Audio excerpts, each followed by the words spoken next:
Last month, for the first time in history, a woman beat the boys on the PBA Tour. But today, the women join the men for something completely different, mixed doubles. And this is serious business, with PBA titles on the line for both sexes and Player of the Year implications for the men. It's the Don and Paula Carter mixed doubles next here on ESPN.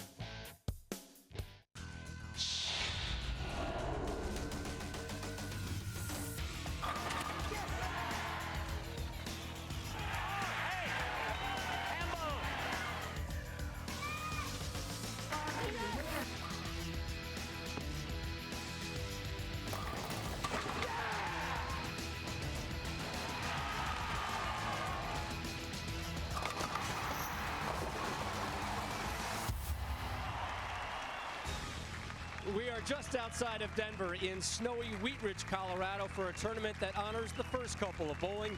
Six-time Player of the Year Don Carter and two-time U.S. Women's Open champion Paula Carter. So it's fitting that we have a mixed doubles event for you this week. Hall of Famer Brian Voss, Diandra Asbaty are your 5 seeds. They'll open up the show versus reigning PBA World Champion Tom Smallwood and his partner Jodi Woessner. The all-lefty team of Shannon, Pluhowsky, and Rhino are your 3 seeds. Reigning PBA Player of the Year Wes Malott and Shannon O'Keefe comprise the second-seeded team, and on top of them all, it's Jason Belmonte and Michelle Feldman.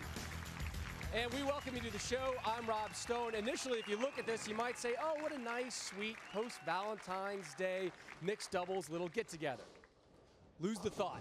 Next week, we're on the road, Indianapolis, for the most prestigious tournament of the season, the U.S. Open. Combine that with a very intense Player of the Year race, which features 4 of the 5 men's finalists here today, and you have a tournament that becomes massive for all. No one will catch Walter Ray Williams Jr. today, but both Tom Smallwood and Rhino have the opportunity to jump all the way up into second place in the Player of the Year race. Malott will move into the top 10 and potentially higher. And if number 1 seed Jason Belmonte was to win today, he would go from 16th to 6th place. Joining us now, Randy Peterson. And there's really no reason to think that Jason Belmonte won't move up to 6th place the way he has bowled individually and as a teammate with Michelle Feldman this week. Well, it's been total team domination for Belmonte and Feldman. And it started from the very onset of this tournament because of the power these two bowlers possess. When was the last time you can remember a player winning a tournament out here using plastic? Highest rev rate on the men's side, Jason Belmonte. Same goes for Michelle Feldman.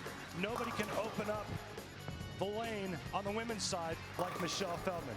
The high rev rate means a lot of curve, a lot of power, and that was very conducive this week to throwing a lot of strikes. And that's why this team led this tournament by 386 pins. And we have labeled them team rev rate as we take a look at the rules and how the teams got here today. Yeah, it's a very unique format. Pairings were based on qualifying positions. The number 1 on the men's side after 14 games partnered with the number 1 women's qualifier, and so on. 16 teams made it to round-robin match play, where we use an alternate frame format, and this is the same format we will use today. All right, time now for the introductions for match number 1. A World Bowling Writers Hall of Famer joins a PBA Hall of Famer from Chicago, Illinois. Please welcome Diandra Asbaty. And from Alpharetta, Georgia, please welcome Brian Voss.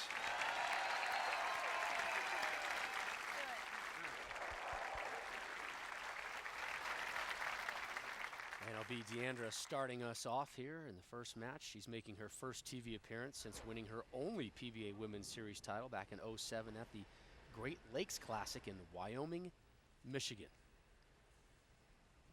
That's close to Grand Rapids, Rob.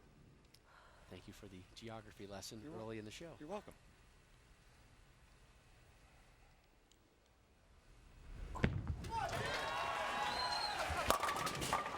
Finds the pocket, drops them all. Great start for your 5 seeds. She owns a PBA regional title, and he is the PBA World Champion from Oregon, Ohio. Please welcome Jodi Woessner. And from Saginaw, Michigan, please welcome Tom Smallwood.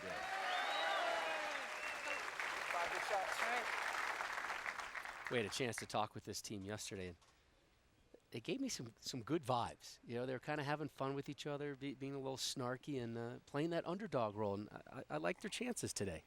Hey, their team mantra was chemistry. And it's all about chemistry, as you know.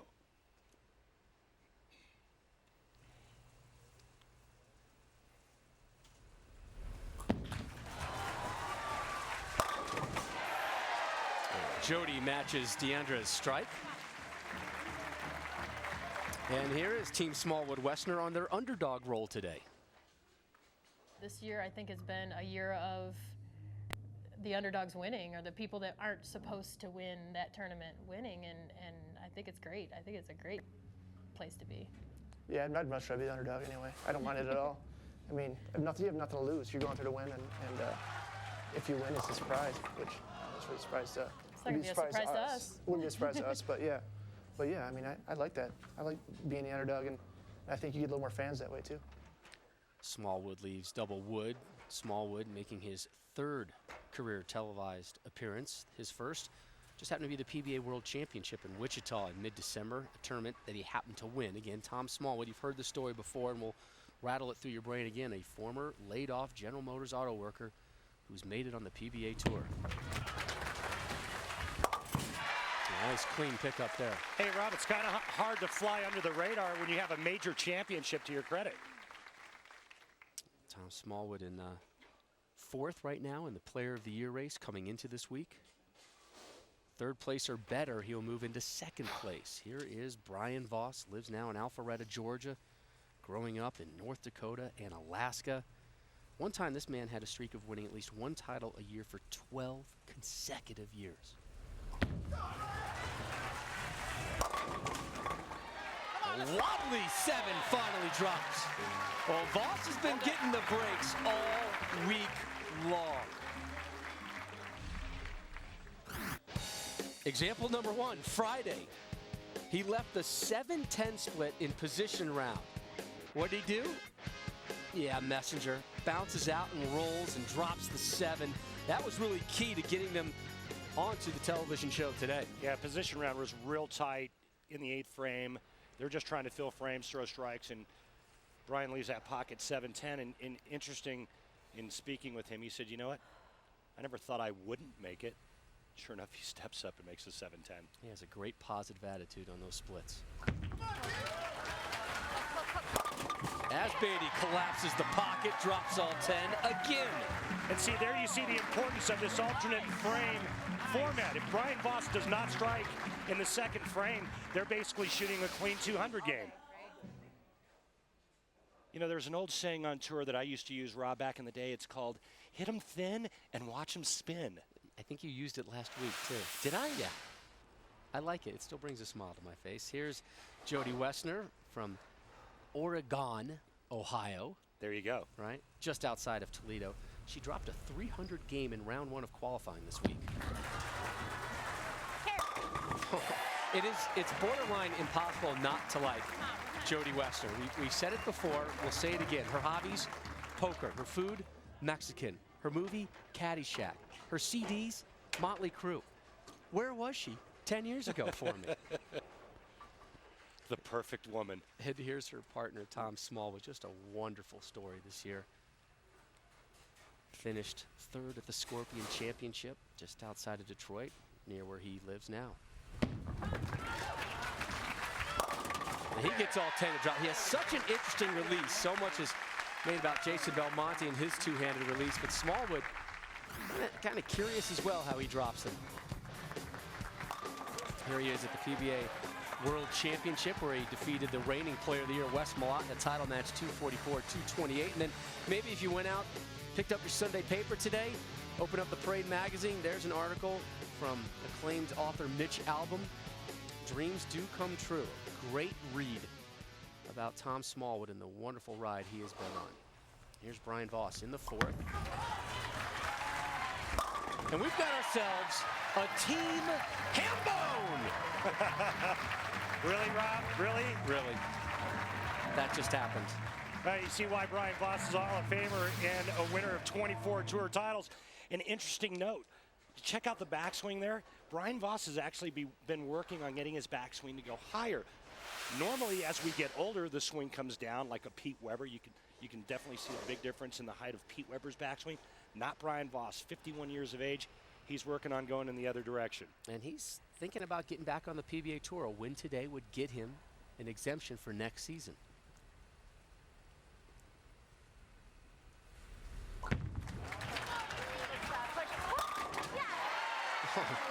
Asbaty is on fire. Did you watch Conan O'Brien's last show when Will Ferrell came on to play Freebird and he was with a woman with child? Did you see that? I did not. Oh, it's a great clip. Diandra is with child. She's due in the end of August. We'll find out in a couple weeks if it's going to be a boy or a girl. She says, I want to know. I am a planner. So congratulations to Diandra and her husband, John.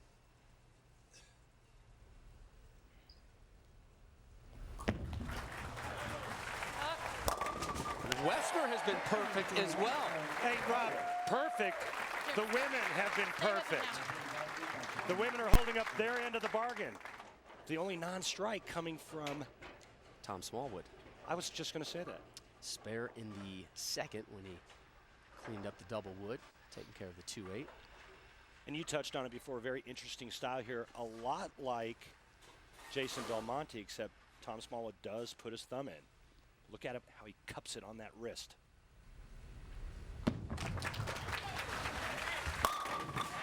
That's pretty, isn't it? Sexy. We knew this would be a high-scoring day. And our first matchup is living up to it. The conclusion of match number 1 and a Don Carter flashback that I guarantee you will love when ESPN's coverage of the PBA from Wheat Ridge, Colorado returns.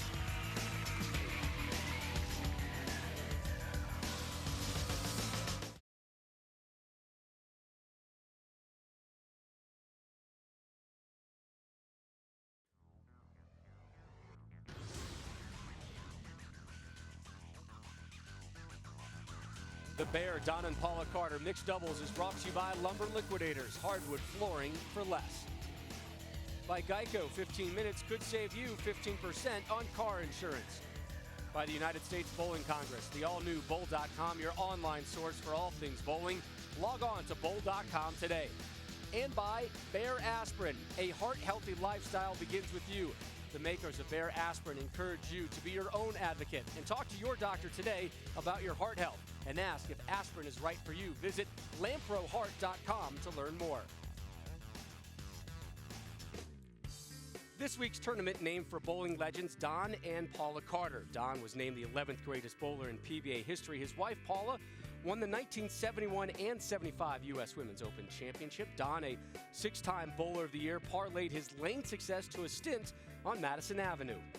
Bowlers love light just as much as football players. Absolutely. And we also love the easy opening can. You sure do. Light beer from Miller. Everything you always wanted in a beer and less. Don, a charter member of the PBA, and Paula currently reside in South Florida. I think I could watch Miller Lite flashback commercials all day long. We'll take off on the Deacon Jones ripping off. Yep. They need to bring that back. If I was working for them, I'd bring that back. I think they should bring Don back and have him do another one. Tremendous. So up steps Brian Voss. He and his teammate Diandra Asbaty perfect through 5, looking to crack open a 6-pack appropriately enough. Wow, I love the way you just kind of made those two mesh. It all comes together.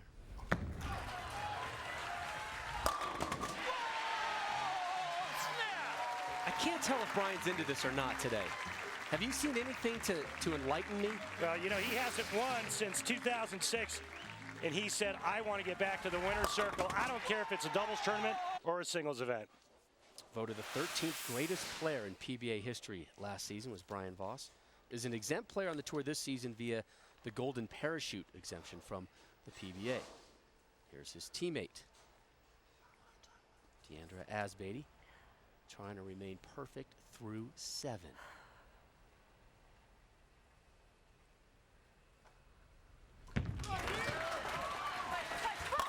And she achieves that.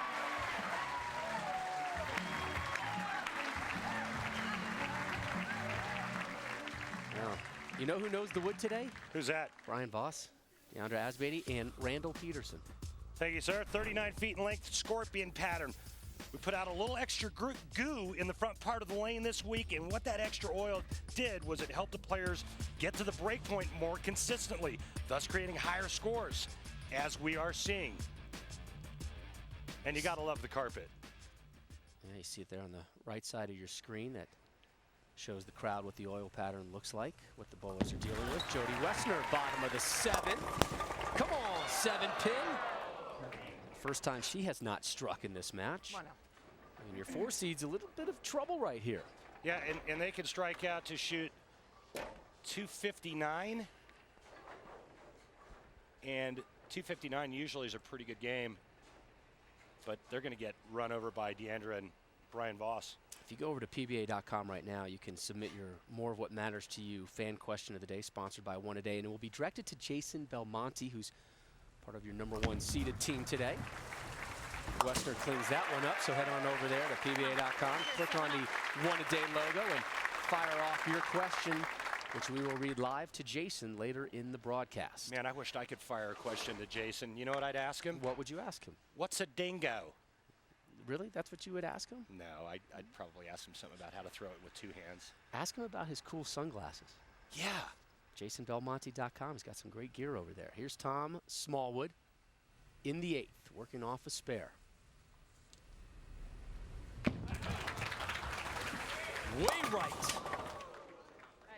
Could have been a lot worse. Well, we talked about the oil pattern and how it was conducive for higher scores, and normally that means that you have a little bit of room left and right of target, just not that much room. That was wide right all the way, and honestly, that's lucky that stayed. Yeah, I mean, stayed up. He's lucky he got 8.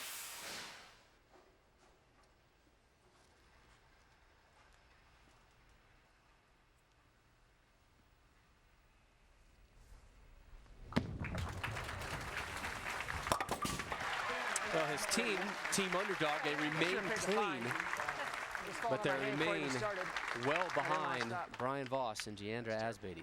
And Voss getting set to step up in the 8th. They have been perfect through 7.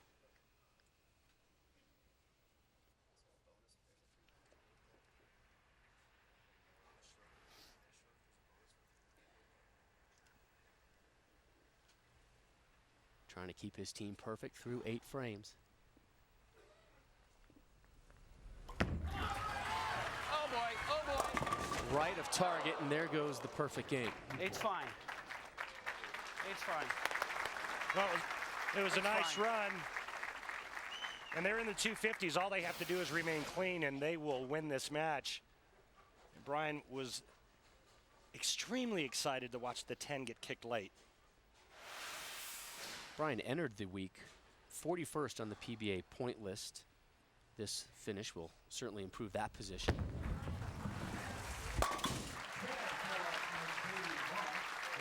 This is 8th doubles TV show. 4 times he's been a runner-up, no wins.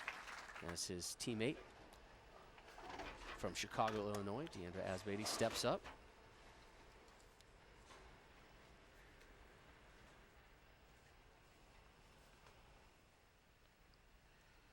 Diandra has been the only one who's been perfect of our 4 bowlers so far. Nothing but strikes from the 29-year-old.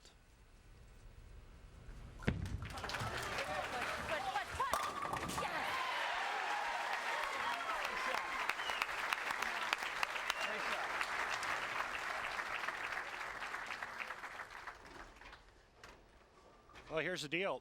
Jodi Woessner, Tom Smallwood need to strike out to force Brian Voss to mark in the 10th frame. They can shoot 247. Diandra Asbaty, Brian Voss going at a 258 pace. Big scores. I love it. Nothing like bowling mixed doubles and throwing a lot of strikes.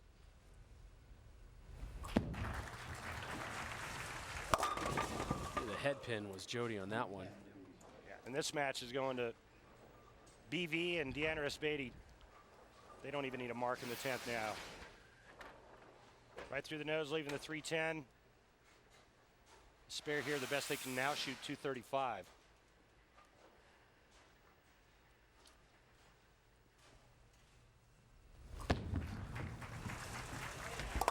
Oh, nice pickup by Jodi.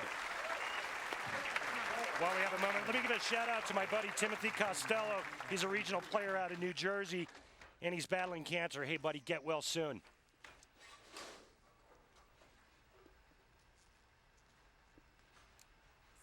Smallwood here to begin the 10th. 3 straight spares for his team.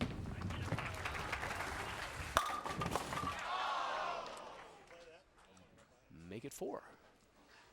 Well, sometimes the big hook ball can be your nemesis, as that bowling ball goes right by the 9-pin, that big back-end reaction. You know, Rob, sometimes I have trouble picking him up with that camo shirt. Can't see me. Jodi Woessner was cracking on him yesterday. Like, I feel like I'm bowling with just like a guy who's got elbows and forearms. I can't see him. I don't know where my teammate is.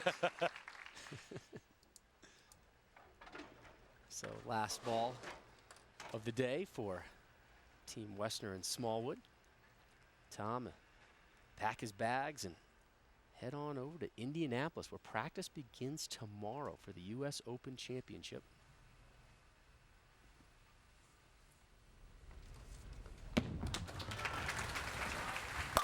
Good finish for Smallwood. I'll tell you what, Rob, win or lose, bowling a doubles competition is one of the funnest things that I've ever done throughout my career, whether it was a mixed doubles with the ladies or back when I used to bowl with my doubles partner, Tom Kreitz, who lives nearby in Loveland, Colorado. It just meant that much more when you bowled well and you made a show. I love the team aspect of it. You don't get much of that in bowling, at least on the pro ranks. Sure, you have that in the collegiate level, but right. And when you do well, you have someone to celebrate with, you know. And when you're not doing so well, you have somebody to blame it on. You got you've got somebody to kind of kick you in the rear and get you going, and and tell you, hey man, chin up, let's go. Voss drops 2 in a row there. He's got one more, and they will move on. And move on in commanding fashion as well. One more, they'll shoot 278. Alternate frame. It's not too shabby. Again, they open up, dropping a 7-bagger. Good spot for that.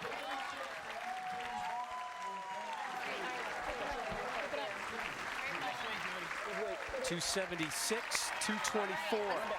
Your final. Voss, Asbaty, move on. And they will take on Team Lefty, Shannon, Pluhowsky, and Rhino Page.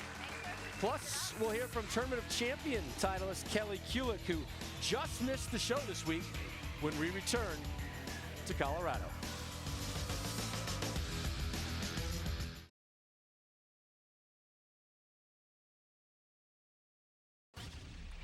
History was made January 29th when Kelly Culich became the first woman to win a PBA title, and it just happened to be a major, and life hasn't been the same since for Kelly.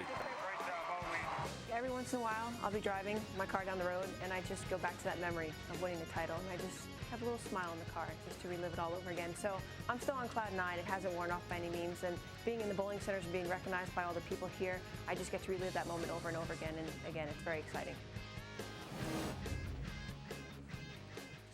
Kelly Culich coming in 7th place this week with her partner. They just got knocked out of the show. The last game position round went from 4th to 7th. Otherwise, we'd have been seeing Kelly Culich and partner Eugene McCune.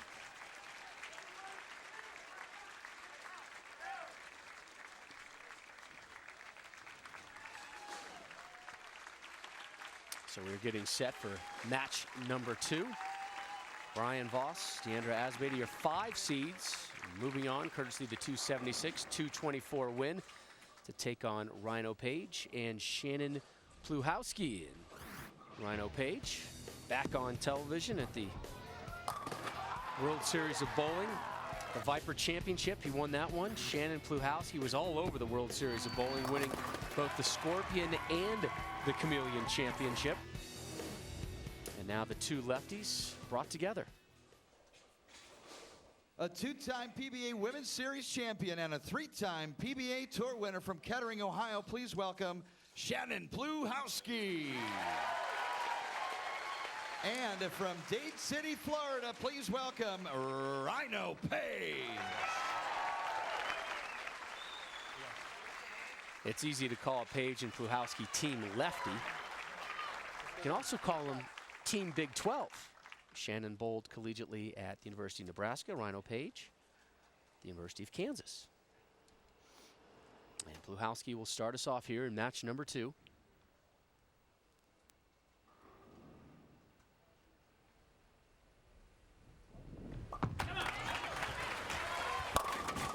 She just has one of the prettiest, smoothest swings in the game. Yeah, it's a very athletic look. It looks effortless, and very nice.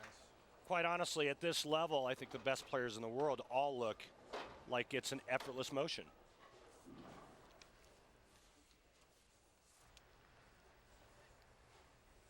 Little team strategy here.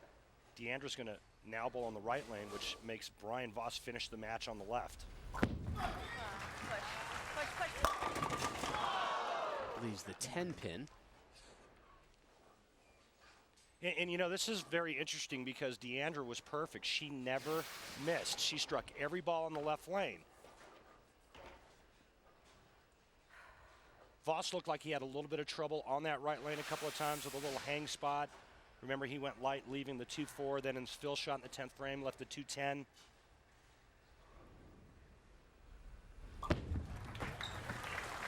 So very interesting strategy early on here, Rob. First spare of the day for Asbaty, and there's Brian Voss, 51-year-old from Alpharetta, Georgia.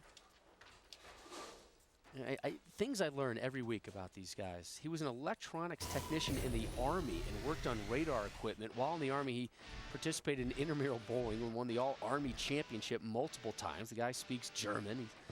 He tells us all the time about where he's been. Yeah, Rob, I was this month I was in this country, this month I was in this hemisphere. Guys everywhere. Teaching and just loves the game and gets a strike there in the second. And that looks great. And you're right, all the things you said about Brian, 35 years of experience out here on tour, maybe that factored into their decision. But the bottom line is if Diandra can't strike on the right lane and Brian can strike every ball in the left lane, guess what? Their high score is going to be 200. Up now, Rhino Page came into the week tied for 5th in the Player of the Year points race with 3 others. At a minimum, he will be alone in 5th at the end of the day. Can move up all the way to 2nd.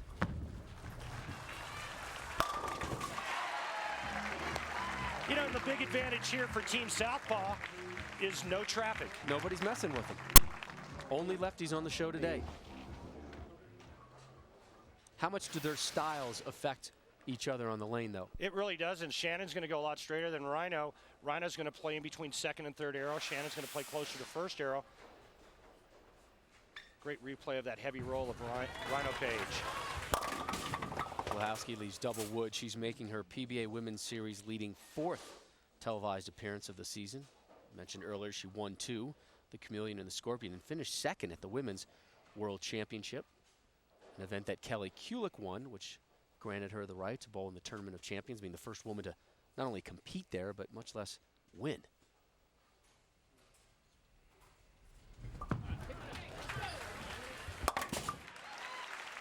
And again, when you watch Shannon's style, to me, there's no compensatory moves, and that's what I like. She gets it in the swing, nice free swing, and just rolls it off her hand. She's got a great arm swing. I mean, somebody can recognize a talent when you're sitting there and bowling with them for 16 games, and she never fell off a shot. I mean, but as far as an arm swing goes, it's about as pure as it gets. And it was really a pleasure to coach her bowler. And that means a lot coming from the king of arm swing ever. So, thank you. You're welcome. The two of them showing their mutual arm swing love for one another. I like it. So here is Voss, struck in the 2nd on that left lane. As we begin the 4th. Check out the height of the swing.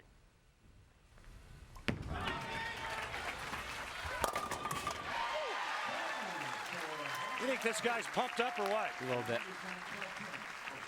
Oh, he's got family in the crowd too. His mom's here. see Brian's already left a fourth arrow. Gets that hand to rotate around the side of the ball to get it to tip down the lane. And now he's looking for a little carry and gets it. He was 42nd after round number 1. And just kind of slowly worked his way up the food chain, got himself in the show, and got teamed up with Asbaty. And here they are in good shape here in match number 2. Rhino Page to close out the 4th. He struck in the 2nd. And he strikes again in the 4th. Bowled collegiately at the University of Kansas, a member of the 04 Intercollegiate Bowling Championship winning team, named the MVP of that tournament, and a first-team All-American in 04-05. Now lives not too far from you and I in Dade City, Florida. Hey, forgive my ignorance, but what does Rock Chalk Jayhawk mean? It's like, hold on. Pluhowsky. Rock Chalk Jayhawk. It's, you know, it's like a little song they sing. It's like the mantra of the sports. If you go to Kansas, you know the Rock Chalk Jayhawk song. Okay, well, thanks for Is that it? really clearing that up for me, Rob. That doesn't help? Last 2 shots for Shannon on the left lane, both light. Again, it's all about strategy in an alternate frame doubles competition. And right now, she looks a little suspect on that lane. A little snug right there.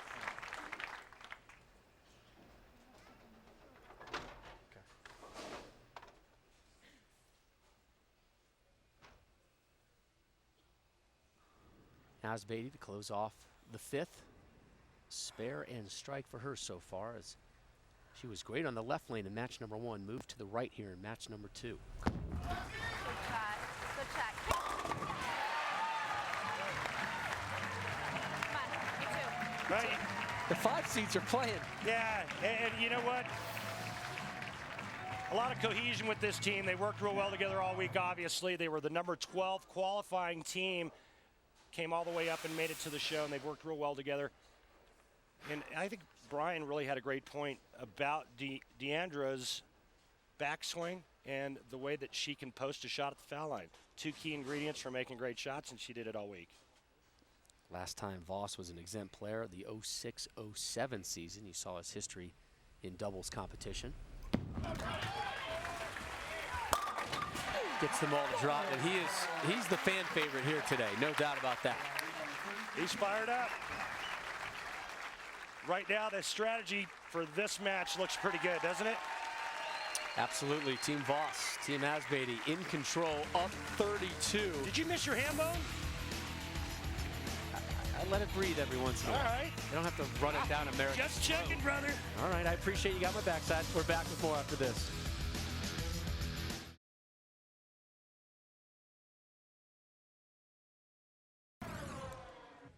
Next Sunday, we're in Indianapolis for the 67th edition of the Lumber Liquidators U.S. Open. The first major of the season went to that man, Tom Smallwood, at the PBA World Championship. In Las Vegas, Kelly Culich took the TOC. In Reno, Walter Ray Williams Jr. took down Chris Barnes. And the 4th major, who will take it? Find out with us next Sunday. Special start time, 12:30 Eastern, live on ESPN. Hey, Rob, can I bring you up to speed in this match? Please. Rhino Page and Shannon Pluhowsky are down 32 pins heading into the 6th frame. You are now up to speed. I don't know what we would do without you. The best in the biz. Thanks. Absolutely. Bottom of the 6th, Rhino Page. He has been perfect so far, striking in the 2nd and the 4th. And that's the difference. Shannon Pluhowsky missing twice on that left lane. Need to start stringing some strikes together big time.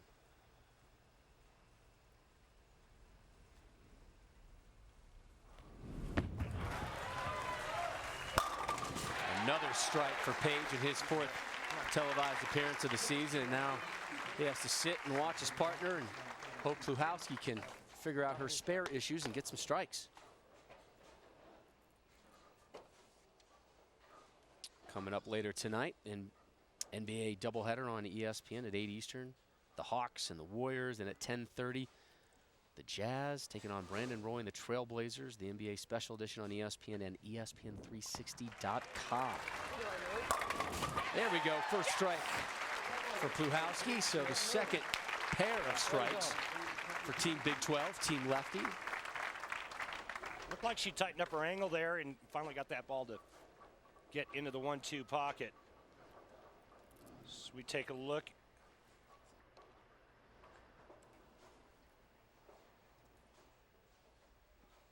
Shannon, Pluhowsky, and Rhino Page trying to string them together to get back in this match. They still have a possible 258. 6 in a row. Well, Rob, everybody loves the six-pack, especially Brian Voss and Diandra Asbaty. And that's what you do when you have your opponents down. You keep the pressure on. Great follow-through, everything in line, great swing. Nice result.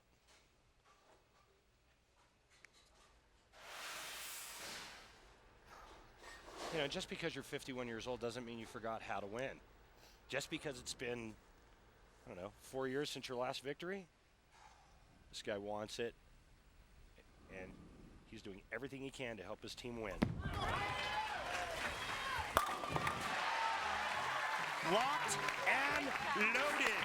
Voss's last title, the Jackson Hewitt Tax Service Classic from Trussville, Alabama. January 29th, 2006, beat Patrick Allen and Steve Wilson for the title. This guy's dialed in today. Yeah, and the last couple of shots for Brian Voss all look like that, just high flush.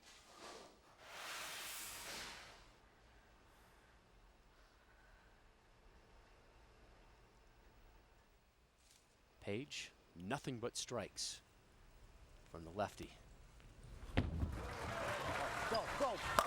And he keeps that string alive. Yeah, and right now it's got to have it time to have any chance of winning this match.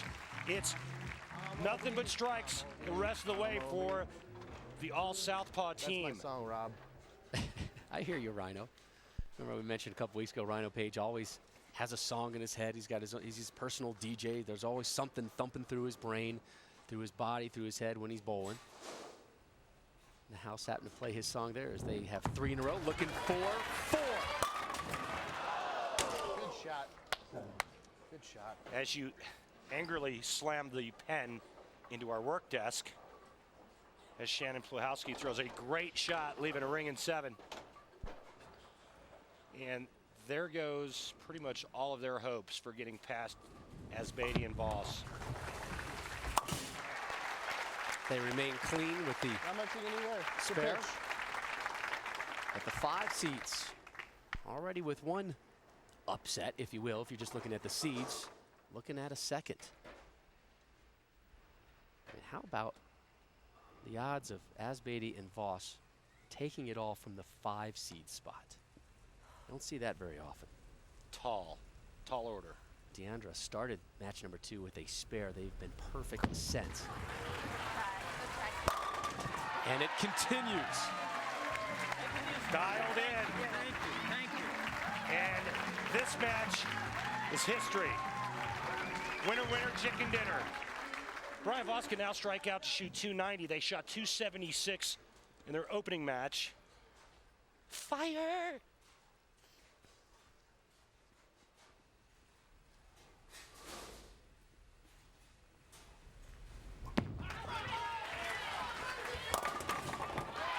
How about it? It's happening. It's been that kind of 48-hour stretch for Brian Voss. We showed you that 7-10 split that he converted on Friday. He's had a couple late strikes drop for him today already. Yeah, watch the late kick on the 7-pin here for 9 in a row. Bang, right there.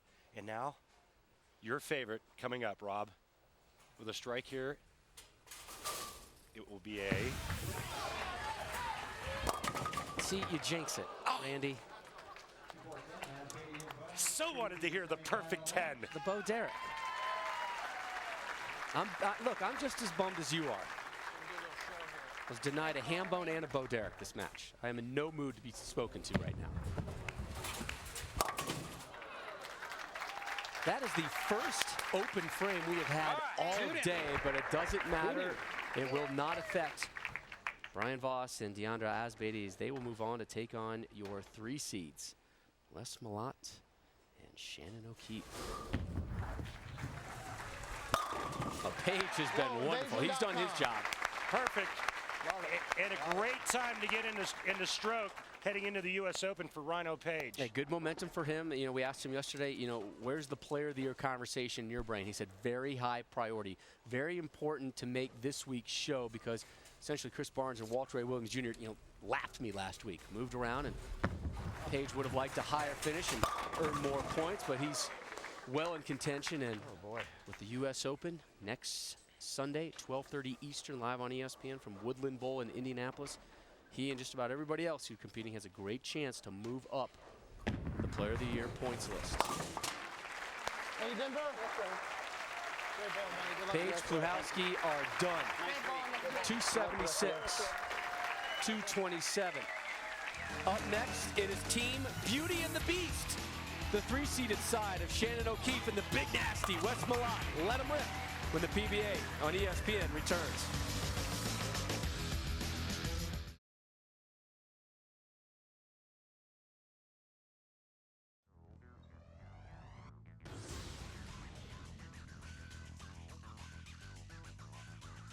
The Bear, Don and Paula Carter mixed doubles is brought to you by Go RVing. Visit GoRVing.com for a free video. Go affordably, Go RVing. By Brunswick, the Deadly Siege, a high-performance bowling ball from Brunswick. Choose the siege and let the mayhem begin.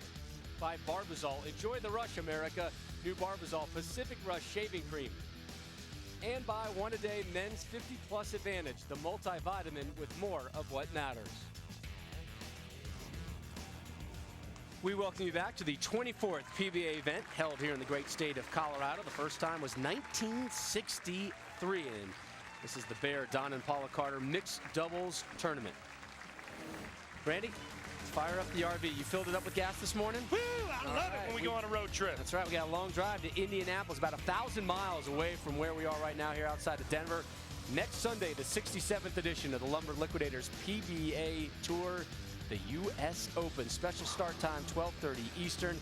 After that, we head to the capital of Ohio, Columbus, Ohio. The Atonic Don Johnson Eliminator coming away from the Sequoia Pro Bowl in Columbus. Another special start time to that one, 2 Eastern, 2 Sundays from now.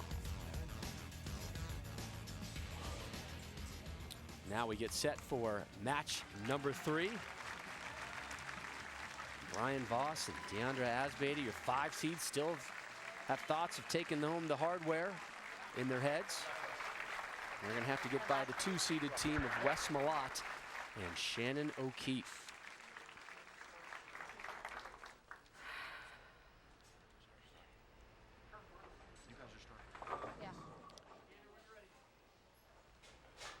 There's O'Keefe and Malott. Diandra Asbaty started match 1 on the left lane. Match number 2, she was on the right lane. Match number 3, she goes back to the left lane. Why the changes? This team's synced up. They know exactly what they're doing. And thus far, their strategy has been flawless, bowling back-to-back 276 games.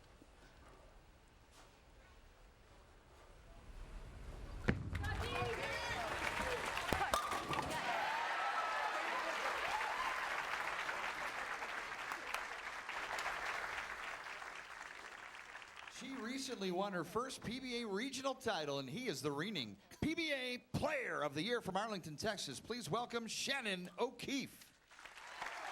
And from Wes Malott.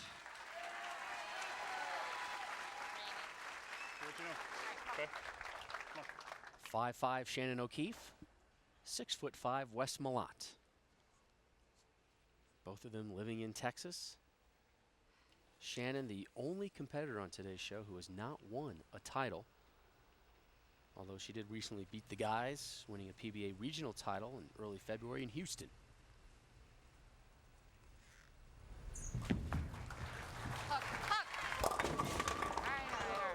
Little light doesn't get punished. How about the follow through on Shannon?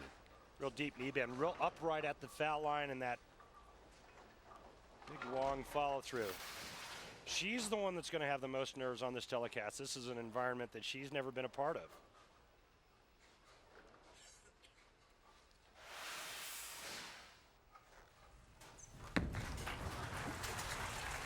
Takes care of the spare. This is her first television appearance in the PBA Women's Series. And She gives way to her partner, Wes Malott. I was watching Wes in warm-ups around the practice pair about an hour ago. He was struggling with timing and his release. Let's see if he got it worked out. The reigning PBA Player of the Year.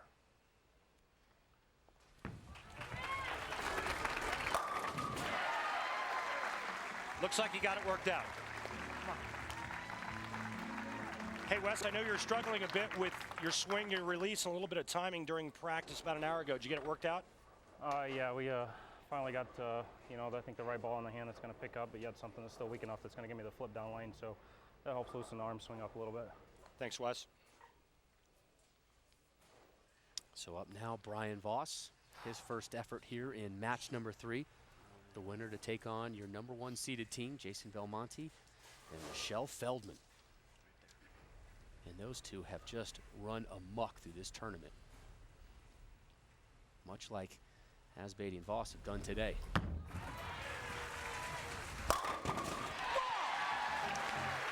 How many late drops of 7s and 10s have we seen from Voss today? Well, remember last week we saw some of the players run into carry issues because, in fact, it was a title match with Chris Barnes. He never missed the pocket. He got run over by Walter Ray, and it basically boiled down to a carry issue. Right now, I feel that Diandra Asbaty and Brian Voss have the perfect ball speed to create that great carry. And they're going turkey hunting right now in the 3rd. Nice.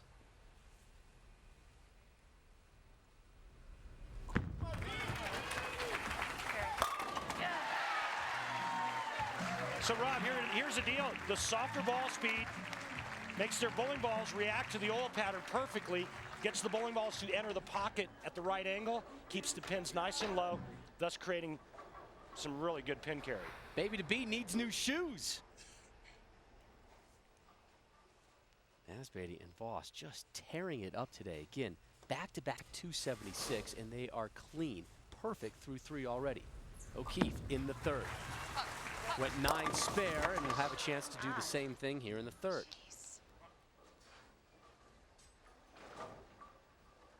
Well, Wes Malott didn't want to see that ball reaction. Just 0 tip or tilt down the back part of the lane. That ball went pretty straight.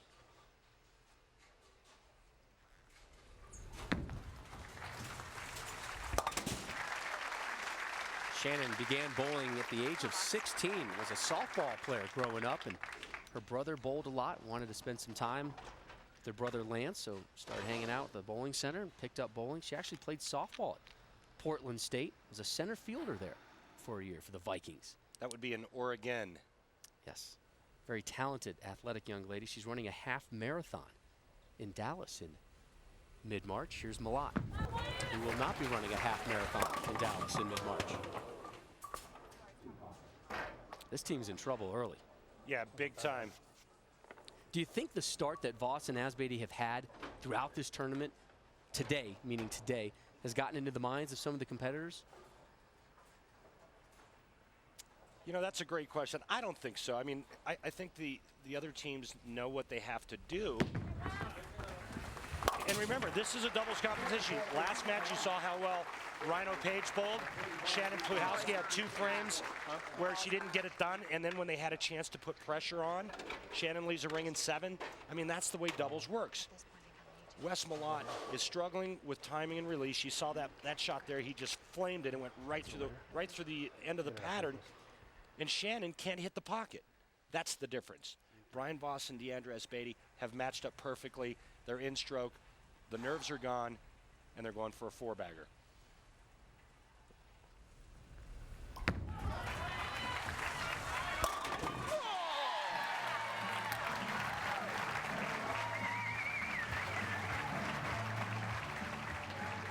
Hambone. Great look there. Notice Brian Voss is much deeper on the left lane. The left lanes have hooked more all week long here. That was right around the 17th board. And just perfect. Voss is playing like somebody gave him a ransom note today with one of his kids. I mean, this guy is so focused, so dialed in, so passionate. He's got this look like the world is hanging on him. Watches his partner, Asbaty. Drop and give me 10. drops the nickel. Oh, the smile, the release, the comfort says it all. I mean, look at Voss on the chair and Diandra. I mean, the juxtaposition of their facial expressions. You see that beautiful ball reaction there, slightly left of target, but notice how the ball just rolled out right before it got to the 1-3. That's when you know you're matched up. Ball change. She's going to something a little more aggressive to try to get her ball to hook up to the pocket for Shannon O'Keefe.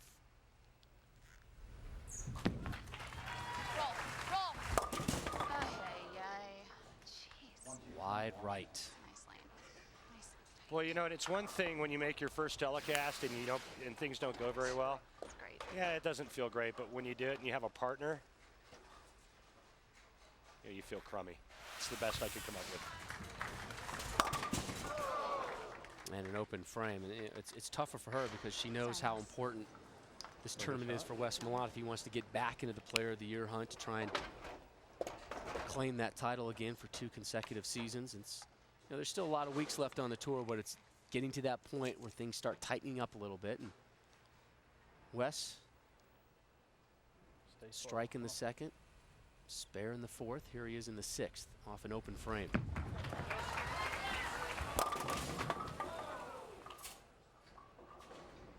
Well, and here's the difference with this team versus Voss and Asbaty.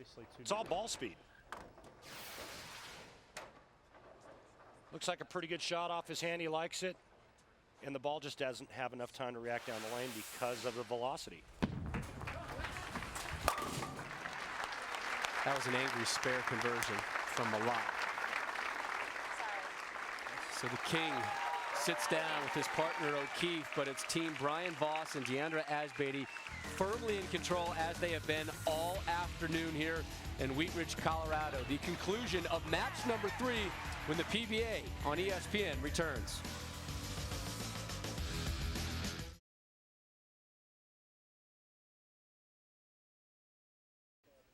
Great men's college basketball doubleheader coming your way on ESPN tomorrow. First at 7 Eastern from the Big East, the suddenly surging Huskies of UConn taking on top 10 team West Virginia at 7. Following that up, the #1 team in the land, Rhino Page's team, the Kansas Jayhawks, taking on Oklahoma. Live coverage at 9 Eastern. For more info, as always, just log on to ESPN.com. Back here in Wheat Ridge, Colorado, where Team Asbaty Voss on top by 56 pins. In match number 1, they opened up with 7 consecutive strikes. In match number 2, they reeled off 9 in a row at one point. Here, they're trying to start with 6 in a row. It's up to Voss here on the right lane.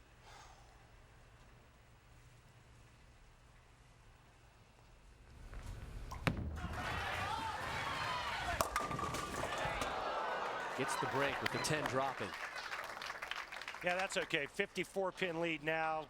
Just cover the spare, put it on cruise control, bowl for the title. An exemption for Brian Voss, $50,000 for the team. But I promise you, none of that is going through Brian Voss's head right now. All he's thinking about is making shots and throwing strikes.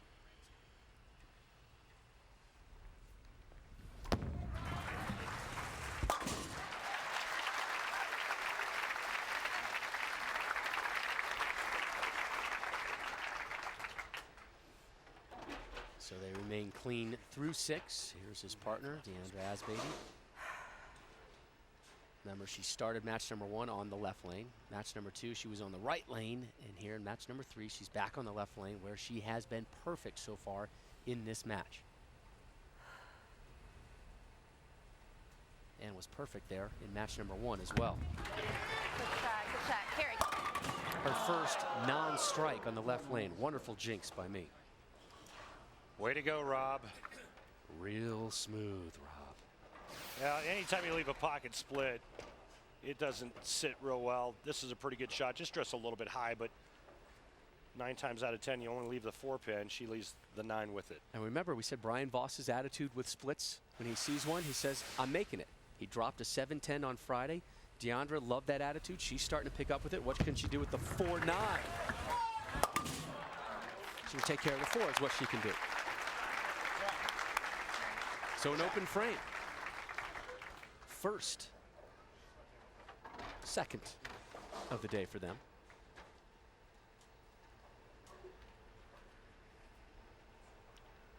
they are still in great control of this match, up 41. Here's Shannon O'Keefe, 31-year-old from Arlington, Texas.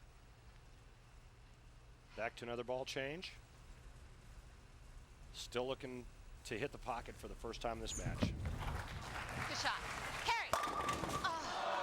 Tough break, leaving the 9. Well, isn't that just like making your first television show? A couple early struggles, and you finally come back with a really good shot, only to leave a solid 9. Kind of like getting punched repeatedly in the stomach. That was just a great shot, and that was really their only chance. That was really their only chance in this match, because if they would have struck out, they could have shot 224. Asbaty and Voss going at a 225 pace if they were to strike spare all the way out. Tall order now. They're going to have to look for some more open frames and throw nothing but strikes the rest of the way. Malott came into the week 14th on the Player of the Year points list with 14 points. He was hoping to get a win today. That would give him a title in we want to see one 5 title taken out today. consecutive seasons. Already tried that once this week.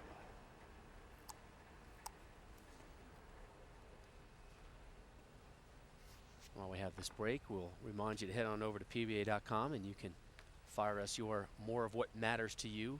One-a-day fan question of the day directed to Jason Belmonte. If selected, we'll read your name and the question live on the air to Jason in our next segment.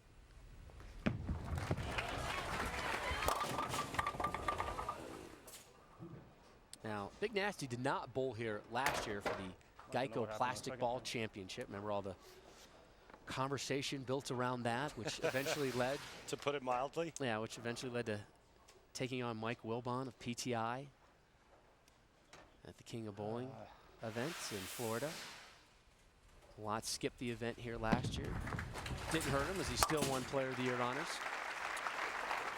Norm Duke skipped this week to get himself better prepared for next week's U.S. Open in Indianapolis. Again, special start time next Sunday, 12:30 Eastern on ESPN for that event.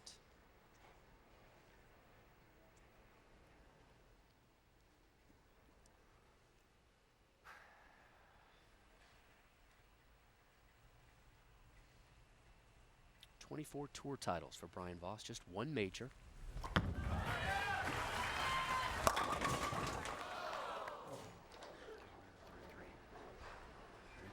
Well, he went high the last time on that lane, made an adjustment, and still went high, leaving a 4-pin. So more adjustments to come in the 10th frame for Brian Voss. There's the classic style that's withstood the test of time. They have not been challenged today. This may be their first challenge of the day, and it's an internal challenge. Hook a little bit. Oh, the skinny jeans knocks it down, and they're in control of this one. They should be moving on, but 3 frames in a row without a strike for them is suddenly an issue. Yeah, and that's just because of the oil transition, as you see Brian Voss making it interesting. But better to go through transition now when you have a 43-pin lead than when it's a tight match. Last time on this lane for Diandra, 4-9 split. Let's see what kind of adjustment she makes.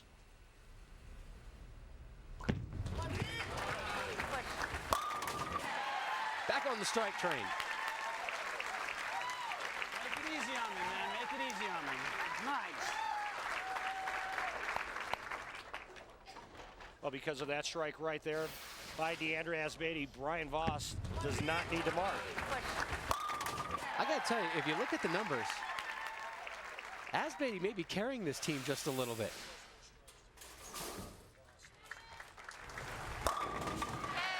There you go, Shannon. All right, Shannon. Well, regardless of what they do now, Brian Voss doesn't need anything in the 10th, just some count. Best for O'Keefe and Malott, 202. Asbaty Voss in the 220s.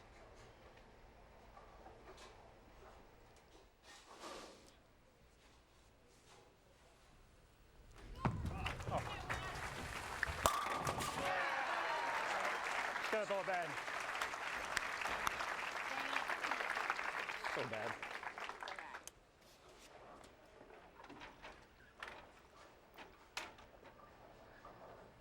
Wes working that rosin bag. He also likes to work that tape a lot. And you know what, Rob? I think it's a bit of a down year for him after last season, Player of the Year, making 9 shows. This is only his 3rd telecast. Says he still hasn't found the rhythm. Gets a strike there. It says it's like a season without any structure to it. As soon as I find my rhythm, then we go on break. And then the second season starts. It's kind of a rough start. Now I'm starting to get my rhythm back. Hopefully he'll be able to finish strong. He's got a great chance to do it next week in Indianapolis. Was he just shouting out at me? That was a shout out to his, either to me or to his son Jordan. And Jordan, his 6-year-old son, big baseball game today. The Owls taking to the field. Yeah, drop it. Nice finish. Here we go.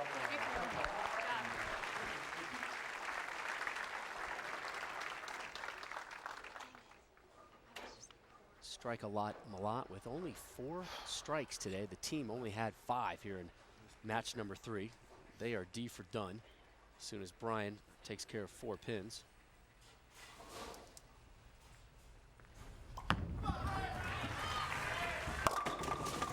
Eight will do. Last 3 shots have not hit the pocket. And I just did a little math. Brian Voss has finished the 10th frame in each of their 3 matches. Diandra Asbaty has thrown 13 strikes throughout the 3 matches. Brian Voss 12. And she has not finished a 10th frame.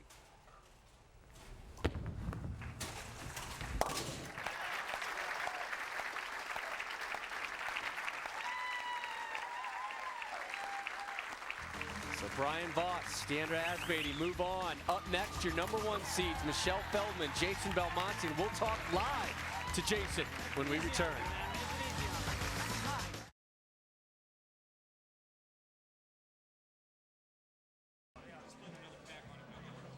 Sunday night, ESPN shoots you an NBA doubleheader at 8 Eastern. Joe Johnson and the Hawks taking on the Golden State Warriors. And at 10:30, Deron Williams and the Jazz taking on the Trailblazers. Coverage begins at 7:30 Eastern with a Kia NBA shoot-around.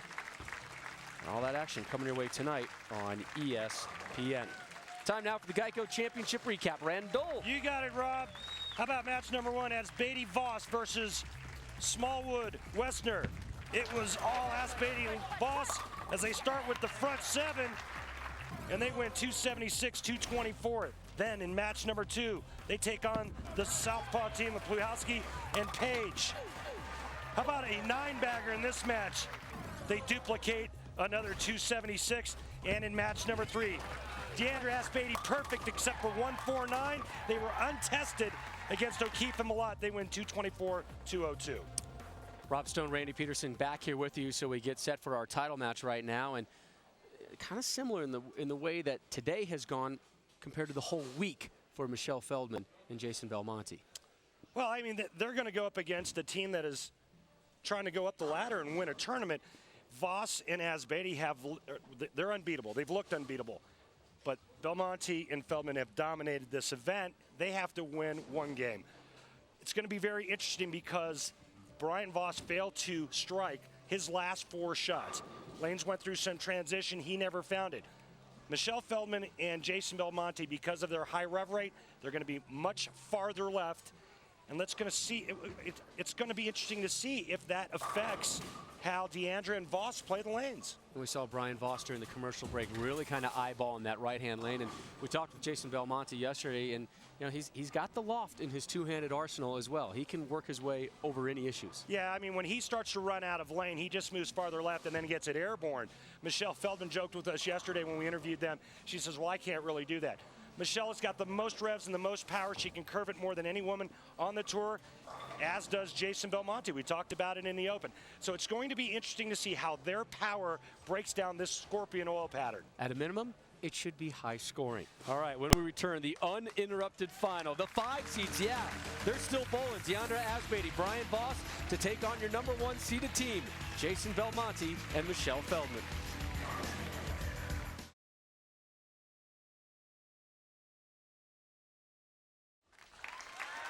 And we welcome you back to the Bear, Don and Paula Carter Mixed Doubles Tournament, the 2nd Mixed Doubles event in the last 12 years here on the PBA. Time now for the more of what matters to you One-a-day fan question brought to you courtesy of Mike Collins from Oakley, California. Goes to Jason Belmonte. Jason, here's the question. Explain the similarities of yours and Michelle's styles and how that allowed you to handle the lane conditions.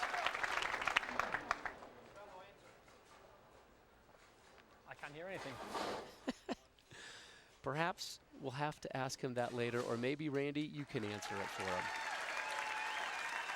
Well, what would you want me to answer it? Yes, I do. Well, all right, here's the thing.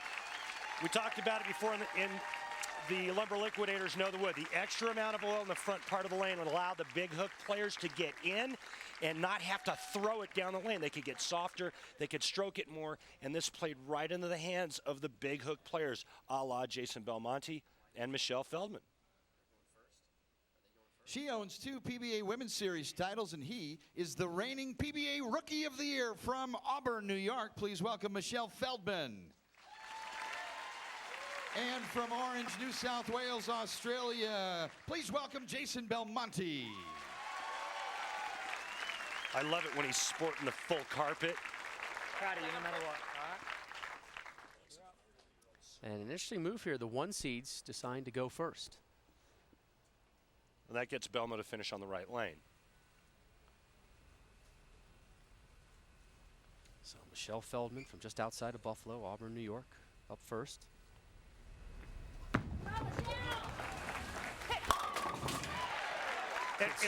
And Rob, here's the thing. When Michelle Feldman's allowed to do what she can do, and that's hook it, I'm not sure there's any woman on the tour that can beat her with the exception of maybe one, and that would be Tammy Boomershine. Or my girl, Carolyn Doran-Ballard. You know I love CDB. I'll plug CDB anytime I can. Here's Asbaty, who has outstruck her partner 14-12 so far today. Give her 15 for the day. What a run for the 5-seeded team of Voss Asbaty. Remember the last match, Brian Voss finished on that right lane. Did not strike 4 consecutive shots in a row. They flipped it back up. Now Brian Voss. I'm telling you, the way Diandra has been bowling, I would let her roll anchor. Well, and I was just going to say that. You know, she's been unflappable. Has not missed the pocket. Pick a lane that you like, and if it means that she has to finish the match, so be it. Back-to-back jacks for the 5-seeded team of Voss and Asbaty. And it's the last Women's Series event of the season. PBA Women's Series presented all season long by our friends at bowl.com. And this is a Mother May I shot right here. Mother May I, can I take a giant step left and open the lane up? And that's exactly what Brian Voss did right there. Jason Belmonte and his 2-handed approach up now in the second. A little right of target leaves double wood. One of the toughest things to do on this tour, lead all week long, dominate the event, and then have to win it one more time on television in a 1-game match. And they're taking on a team that has just jumped out to huge leads in their 3 previous matches today.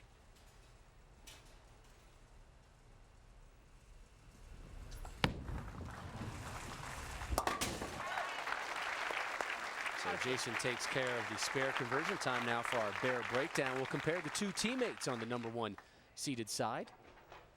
And there's the dominance that we've been talking about in this event. And once they got into match play, they never looked back. Up now, Michelle Feldman to begin the third. She's done her job. And we've talked about ball speed throughout the telecast. Michelle Feldman's ball speed is perfect. Belmonte, first shot for him went 2.8, excessive ball speed. His bowling ball, no matter what his rev rate is, and it's the highest on tour, did not read the oil pattern properly.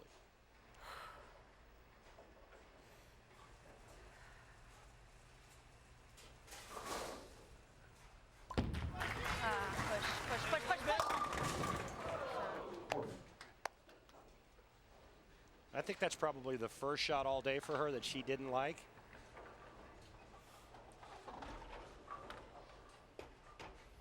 And no damage, just a 4-pin. A little bit inside of target. You heard her saying push, push. That means she wants it to hold.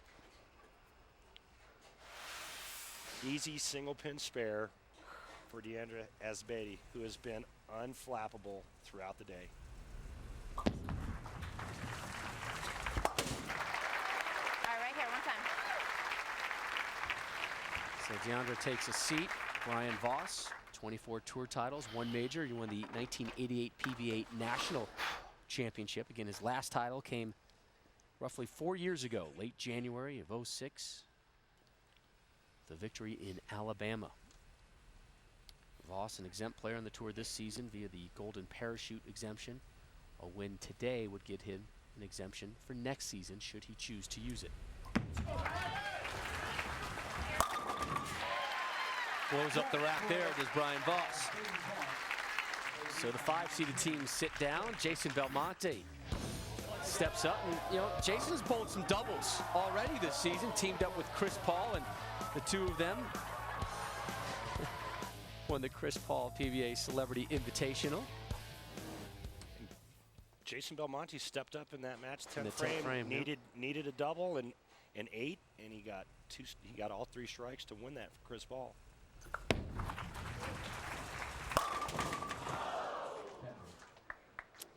No strikes yet for Jason here in the title match. Rut-row.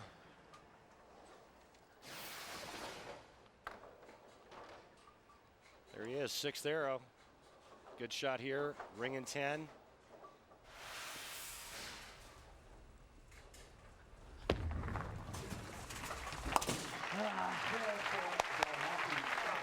Stop me at one more time. So he hands the baton off to Feldman, who struck in the 1st and the 3rd. And one of the interesting things that was said to us yesterday, this team here, it didn't matter who finished the 10th frame, whether it was Jason Belmonte or Michelle Feldman. And here's some of the reasons why. You see what she's done. And leaves the 7-10, and Brian Voss cannot shoot this one for them. Again, Voss dropped the 7-10 on Friday. And your number 1 seeds having an issue here early on. This 7-10's only been made 3 times in the history of bowling on television. Come on, 4th time on TV. Come on.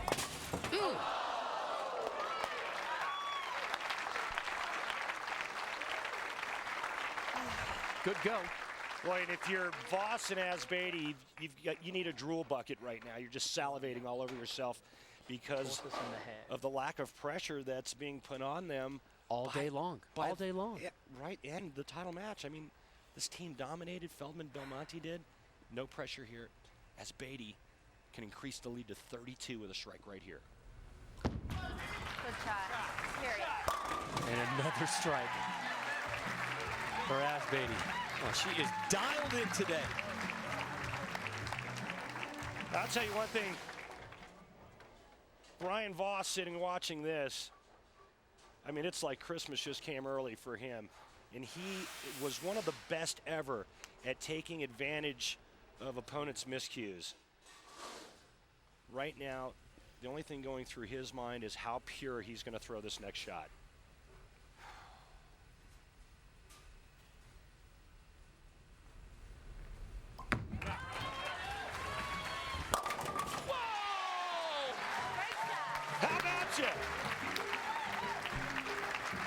This guy wants to earn an exemption for next season.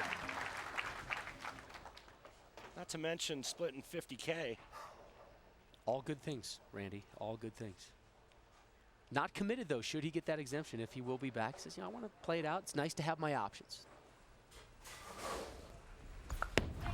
Belmo in the 6th. Gets his strike. Time to turn it on for your number 1 seeded team of Michelle Feldman and Jason Belmonte. Again, they just absolutely crushed the competition this week. But as we've seen in the last couple weeks, crushing the competition through the week and doing it on Sunday, 2 different stories. The lead at 42. Feldman working on the strike. Gets them all to fall. Boy, you see that there, that deep inside angle. Michelle Feldman really displaying her power as the 6-pin just snapped the 10 out. They know their only chance now is to strike out because if they do, they can shoot 237. Voss, Asbaty are already at 229 through 6 frames. 5 strikes through 6 frames. Voss and Asbaty already with 1 victory this week over Belmo and Feldman. And that is the break that Belmonte and Feldman needed. The first bad shot she's thrown all day, and she pays the price, leaving the 4-7-10. Let's see if some of this Brian Voss mojo can rub off on her. She tries to slide the 4 over into the 10 pin.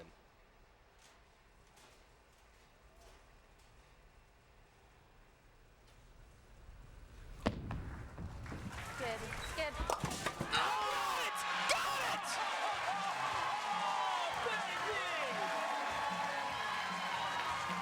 Some split mojo going for them this week.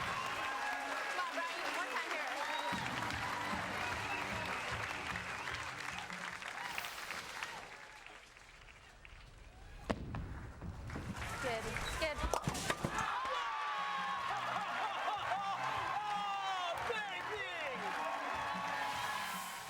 Little word called destiny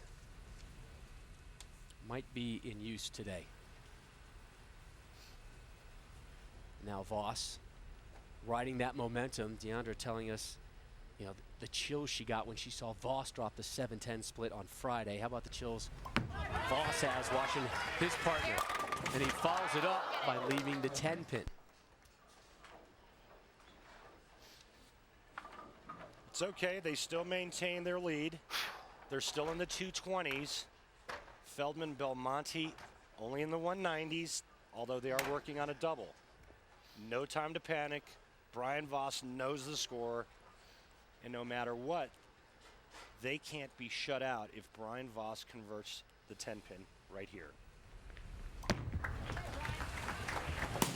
And he whiffs and goes to his knees.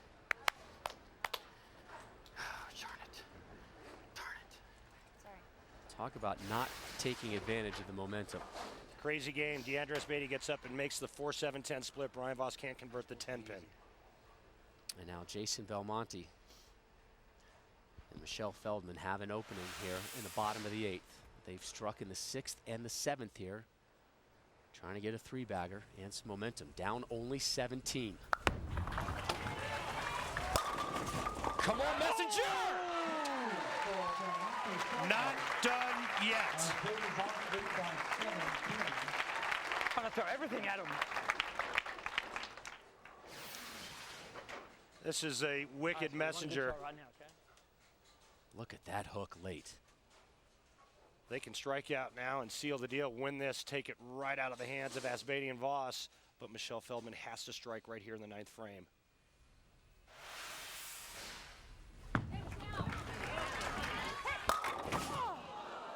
What a great shot. They could have taken the lead with that hit right there. This match coming down to the 10th frame. What a great shot. Wicked 6-pin going around the 10, ring and 10 for Michelle Feldman. The first time all week, Feldman and Belmonte have been challenged. The first time all day, Asbaty and Voss have been challenged. This next shot for Asbaty is going to be huge because of the last shot where she went 4-7-10. Does that enter into her psyche getting up here in the 9th frame?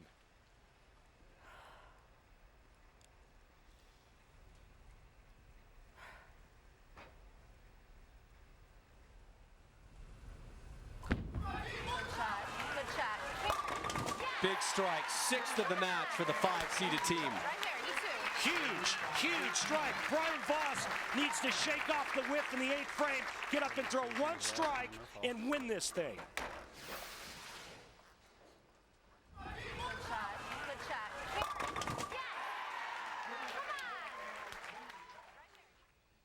1 strike puts them in the 220s right here in the 10th frame by Brian Voss. The best Feldman Belmonte can shoot, 216.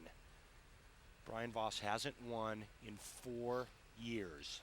There have been no shortage of fist pumps from Brian Voss today. Does he have another one in him?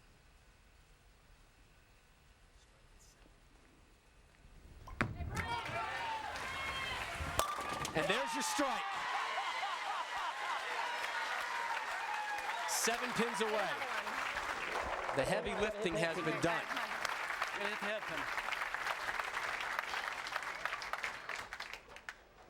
That wasn't just a strike, that was perfect. I mean, absolutely perfect. 7 or better on this shot, he's a winner. How about all 10 and the title? Voss is exempt next year. Mom to be, Diandra gets a win. Voss gets his first title in 4 years. And they do it from the 5-seed spot. Spectacular bowling all afternoon from Voss and Asbaty. Do it again. Why not? Thank you. Great week, you guys. Good bowling. Thank you.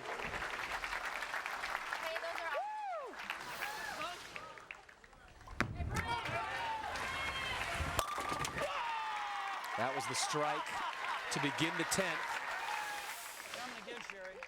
There's a big hug from Diandra's niece. Brian Voss's mom here in attendance, as is much of his family.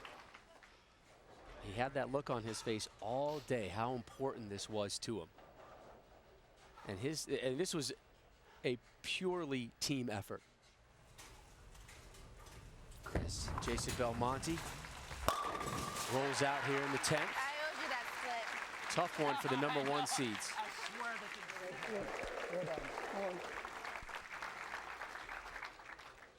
The 234 from Brian Voss and Diandra Asbaty, enough for the title. We'll be back to close it up here from Wheat Ridge when our coverage of the PBA on ESPN returns.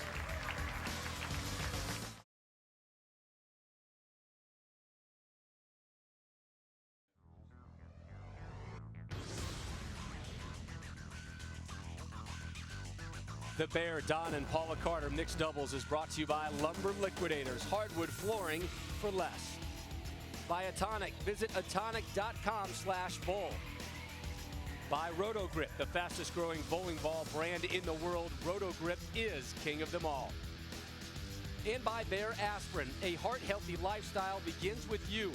The makers of Bear Aspirin encourage you to be your own advocate and talk to your doctor today about your heart health and ask if aspirin is right for you. Visit lamproheart.com to learn more.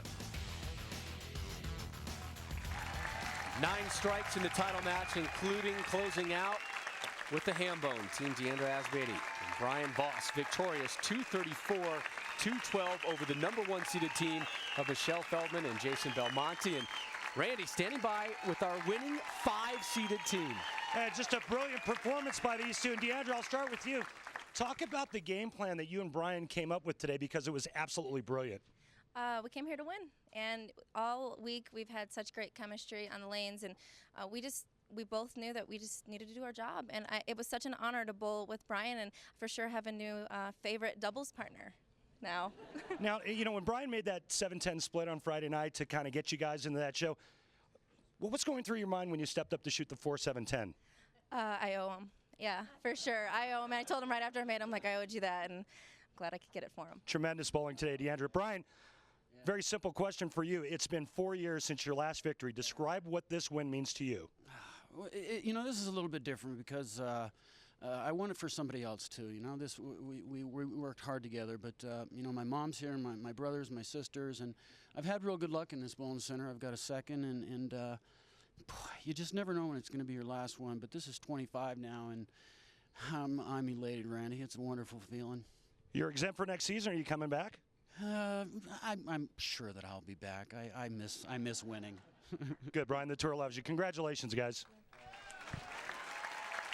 Tour title number 25 for Brian Voss. He mentioned he had a lot of family in town. His mom, Diane, his brother, Mike, his sister, Dina, all live in the Denver area. And his sister, Sherry, came in from Anchorage, Alaska to watch this one. Maybe she'll be watching next week as well when we're in Indianapolis for the 67th Lumber Liquidators U.S. Open live coverage from Woodland Bowl. Special start time in that one, 12:30 Eastern next Sunday, right here on ESPN. They did it all the way from the 5-seed spot. Games of 276, 276, 224, and then a 234 in the title match. Brian Voss, Diandra Asbaty are your winners at the 2010 Don and Paula Carter Mixed Doubles Championship. For Randy Peterson and our entire crew, I'm Rob Stone. Enjoy the rest of your weekend, and we look forward to seeing you next Sunday, 12:30 Eastern, live from Indianapolis with the U.S. Open.